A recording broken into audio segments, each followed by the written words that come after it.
wind carried the scent of dry earth as Orin Truebranch climbed the worn stone steps to his mentor, to Elder Bramblethorn.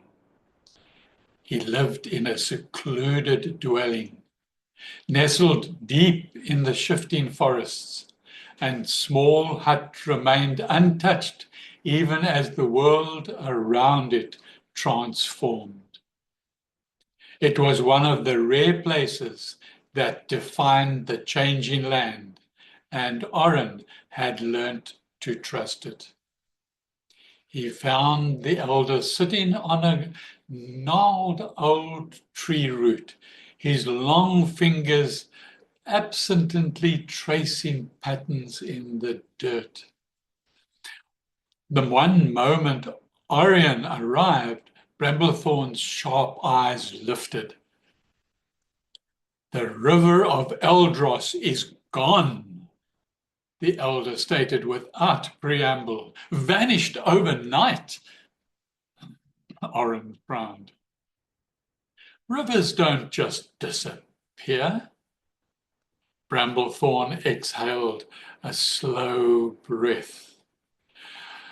"Not in ordinary places, but this is the shifting realm, Orin. What is lost one day may be found the next, if you know where to look." He reached into the folds of his robe and withdrew a scrap of ancient parchment, a fragmented bit of a map, its edges darkened with age. He handed it to Orin. "Follow the water," Bramblethorn murmured, "even when it no longer flows."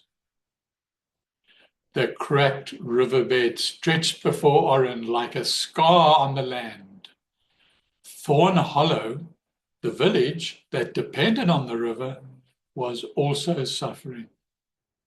Crops withered in dry fields, and anxious villagers murmured their courses and their curses. Origin adjusted his satchel and knelt to examine the parched ground. There were traces, faint, iridescent streaks that shimmered under the sunlight, like the ghost of water past. The soft chuckle sounded behind him. "Trying to read the river's memories, are you?" Orin turned to find Mirella, standing with an amused glint in her ever-shifting eyes. Today she had taken the form of a little woman with translucent skin, as if woven from the mist. "And you here because?" Orin asked, brushing the dust from his hands. "Because mystery calls to me," Mirella replied, stepping closer. "And because you make things interesting. Besides, the river didn't just dry up, it moved." "You know where to?" Mirella grinned. "I know where to start looking." So they journeyed along the river's old path, following the strange, iridescent markings. The deeper they ventured, the more the air grew heavy with the scent of damp stone, though no water remained. Then, at the edge of a sheer cliff, the answer revealed itself. There was the river, but it no longer ran through the earth. It flowed through the sky, a shimmering bridge of water suspended like a ribbon across the expanse, arched towards the distant ruins of Orindale. Orin stared, breathing slowly. "That's impossible, what I see." "So is the map in the shifting realm," Mirella said with a smirk. And yet here you are.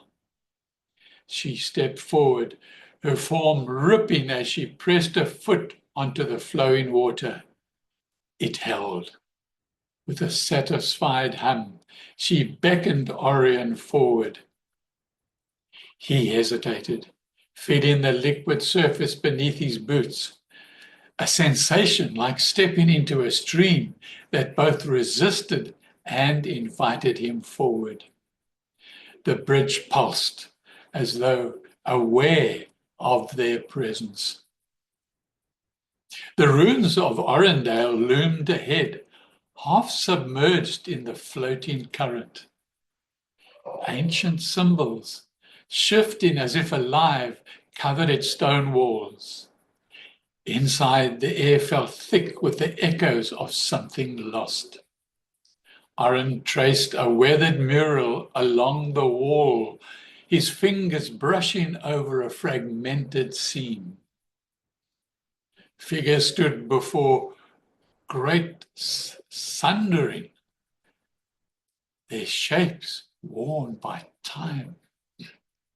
The sundering of the first realm, a moment that changed everything. This place remembers, Orin murmured. Mirella, standing beside a stone pedestal, lifted her head. It's about to remember more. She pressed her palm against an engraving, and the ruin shuddered. Water swirled, revealing an artifact embedded in the wall, an ancient crystalline key. Before Orin could claim it, the world trembled. The bridge of water began to collapse. They ran and ran and ran. Walls crumbled. The floating current twisted and turned on itself, becoming a torrent of chaotic motion. Mirella shifted, a bird soaring above, while Orin trusted his instincts, reading the shifting currents. At last possible moment, he leaped from the crumbling ruin, clutching the artifact. They landed on dry riverbed, just as the bridge dissolved into mist. There was silence. Then a single trickle of water began to snake through the cracked ground. Orin caught his breath, staring at the artifact's faint glow. It's a part of something bigger. Mirella nodded, watching the thin stream of water. Some things that vanish are not lost forever. In the distance, Elder Bramblethorn watched from the shadows, unseen. And beyond the ruin mural, a hidden figure loomed, a shape lost beyond the veil of reality. Who was this figure? Search for the adventure #2 on Cozy Tales with Grandpa Mike on YouTube to find out who was this figure hidden behind the veil of reality.